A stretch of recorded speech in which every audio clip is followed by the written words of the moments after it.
Should you skip Jiyan for Yinlin? Wuthering Waves. This is from our man Seorg. Now, this video obviously probably going to be straightforward. So many people are considering skipping Jiyan for Yinlin. If you think that, by the way, you either really just love Yinlin's design, which is fair, don't get me wrong, or you have Kacharo and you want Kacharo to be the man. That's basically the only reasons it can be for Yinlin. Skipping Jiyan for Yinlin, because Jiyan is proving to be a very reliable unit that does a lot of damage, in my opinion. So let's see. You might be a follower for Kuya. What else could there be? Or you actually might think that Yinlin is very good. And Yeah. as somebody who's gonna skip Jiyan, I don't think the answer to the question is yes for everybody. I 100%. absolutely believe that probably most people shouldn't skip Jiyan. And that's why today I'm gonna tell you why. You know what? We're going to let Seorg cook on this one because I do believe the same thing. I feel like Jiyan is a very, very powerful unit starting off strong for Wuthering Waves. Yinlin feels like a sub DPS that's more of a favorite pick rather than a must pick. Jiyan, to me personally, feels like a must pick right now, contrary to Yinlin. But if Kacharo's your boy, Yinlin becomes a must pick. You know what I'm saying? So like it will vary from person to person. It will vary on your preference and what you get. I'm skipping Jiyan for Yinlin, waifus over meta. Okay, well, for you personally, see, that's good for you, my man. That's good for you, Yandre. Like you can just waifu over meta. So like it's straightforward for you. But for people like us that, you know, waifu and meta have to be in the same phrase for us to pick a character. Like a character has to be both waifu and meta, or husbando or meta, or like badass is meta. Well, for me, it's badass and meta, right? Like you need both badass and meta for me to look at that character and go, okay, I need to get this character 100%. For me personally, I do feel like Jiyan is like being slept on because of Yinlin's existence, of just how, you know, how good looking she is, how much the fans are really excited for her. So let's see what this man Seorg has to say. If you really want to skip Jiyan for Yinlin, you should know actually what Yinlin does and why you actually Hey, my man, preach. So I'm gonna show you what her kit is as fast as possible. I'm not gonna take so much time of yours. And of course, She buffs electro damage make sure and to does pick electro any damage. character that you want. These are just meta takes, but let's talk about Yinlin. Yeah, 100%. You should always get Narusio! Oh no! Copyright strike incoming! So you should always pick the unit you prefer personally. I do believe one should always get what they prefer. Your preference will always keep you in the game longer than meta, because meta, like you're always going to look at that character as replaceable, which they are, as these games will power creep older units for the favor of new units because they got to sell you the shit. Preference typically will last you a longer time and give you more enjoyment in these games than meta, 100%. Yinlin is basically a sub DPS, so Yes, the she is. character can be used as an off-field DPS. Yep. So she can deal damage while you're using another character. Yep. We do not have so much sub DPSs in this game for now, but for Yep. what we have now, we have a great example. And Mortavi. a sub DPS will be very good for your team. But Yep. the thing is, for Yinlin, her DPS is insanely AoE without limitations. All you have to do is hit everybody with your ability, use your Forte Circuit, and then when you switch to another character, whenever the on-field character hits an enemy, she will deal damage. Yep. You can compare her to somewhat like Xingqiu or Beidou, Yeah. but with a significant amount of damage. Okay. So her kit looks good, but that's not the most important thing. The reason why you should consider Yinlin is that she's a good electro buffer. So Yinlin's outro skill increases I feel like electro that's the damage big by thing. 20%. That will make your electro DPS does so much more damage. Yeah. But not only that, she increases the resonance liberation damage bonus by 25%. So your ultimate will do 25% more damage. So she's not only a great electro buffer, she's also a very good buffer overall. The Yep. thing is, this buff lasts for like 14 seconds, and it's more than enough for your main DPS to do everything that he needs. Yep. Illis kit doesn't end here. She Also, one thing to keep in mind is that for now, Kacharo is the only electro DPS that can take full advantage of the electro buff. That's gonna change, okay? So the more electro units that are main DPSs come to the game, the more Yinlin gains value. So for future value, Yinlin is gonna be pretty solid.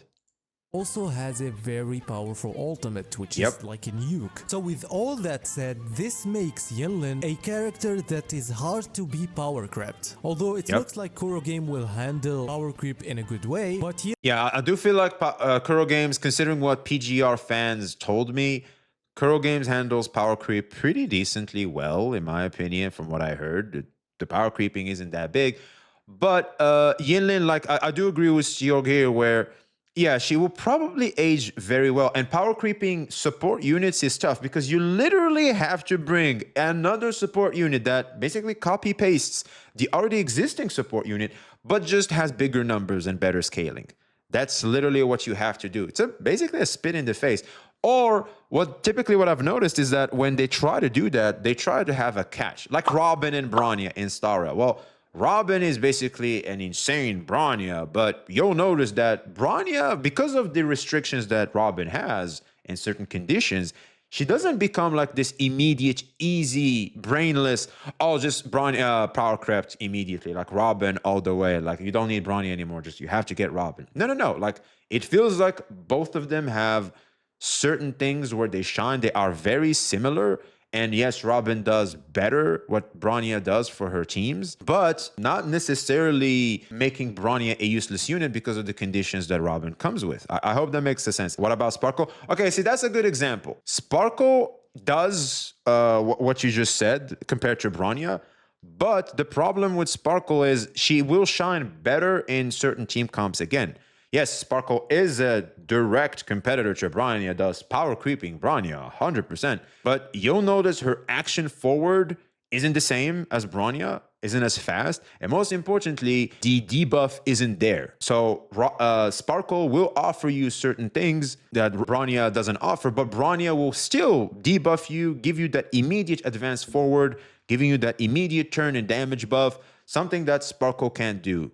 So in the end, you'll notice whether it was Sparkle or Robin, there are always certain conditions that make it that so that this new power creeping 5-star character will not directly and just completely power creep the already existing support unit. So this is very applicable to support units. For DPSs, it's pretty straightforward. Like, DPSs fall off immediately. Look at Zila. Zila's gone.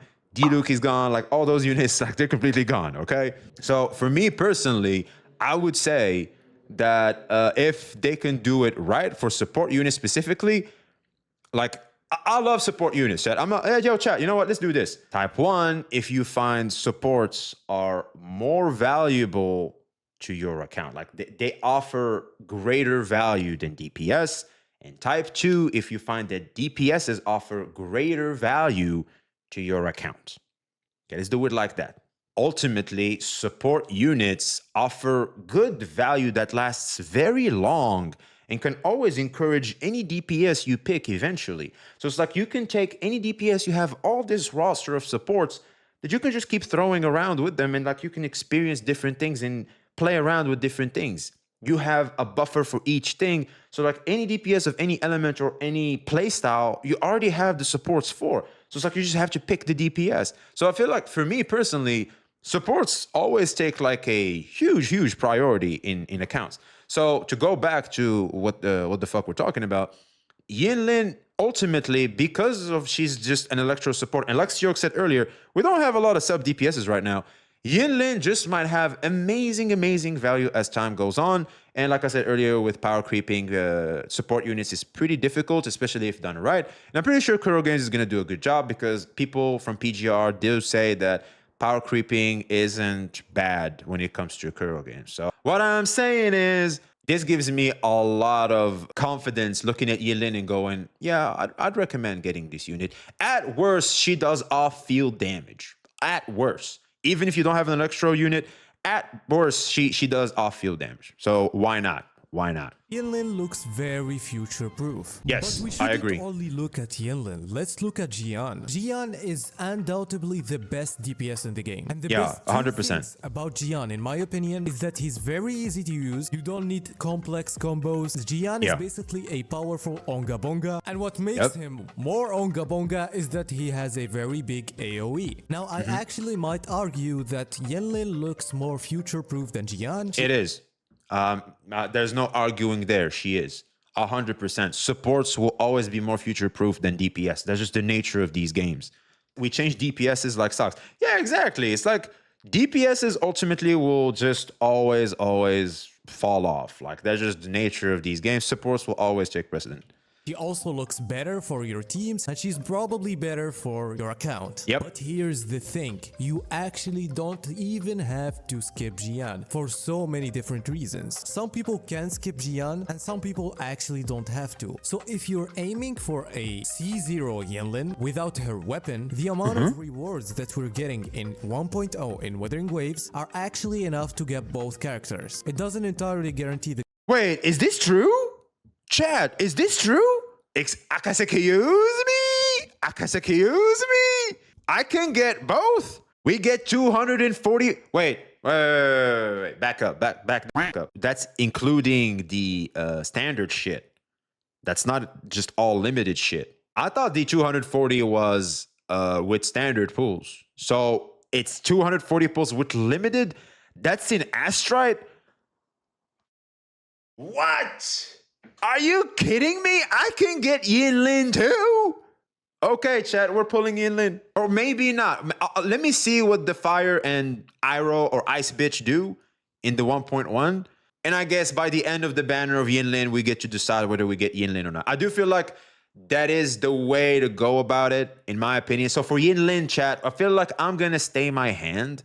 I'm not going to go crazy immediately. I'm going to wait. See what the Phoenix bitch do. Let me see what the Dragon bitch do specifically. I really want to see what the Dragon bitch do. If those units are going to be great, which I'm going to assume they are because I don't know about y'all, but looking back into it, well, Genshin offered us probably the best 1.1 characters I've ever seen. Zhongli to this day is amazing. And Tartaglia for his time was incredible. Like, bro, Tartag, I feel like aged pretty well for some time, but as good as a DPS can.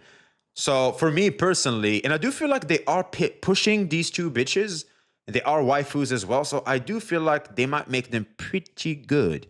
So I think the strategy here is going to be wait for Yinlin's banner to be almost over, see what the Phoenix and Dragon bitch do, and we go from there. I do feel like that is the best strategy. The characters, but like 250 or 260 polls is like more than 3 5-stars. So if you actually grind the game a lot, even if you lose 150-50, you still have a chance to get Yinlin. Okay. The difference now is for people who are aiming for more things. I, for example, I'm aiming for getting the Yinlin weapon. And I'm still not sure, but also I want the next characters in the game. I want the both 1.1 characters.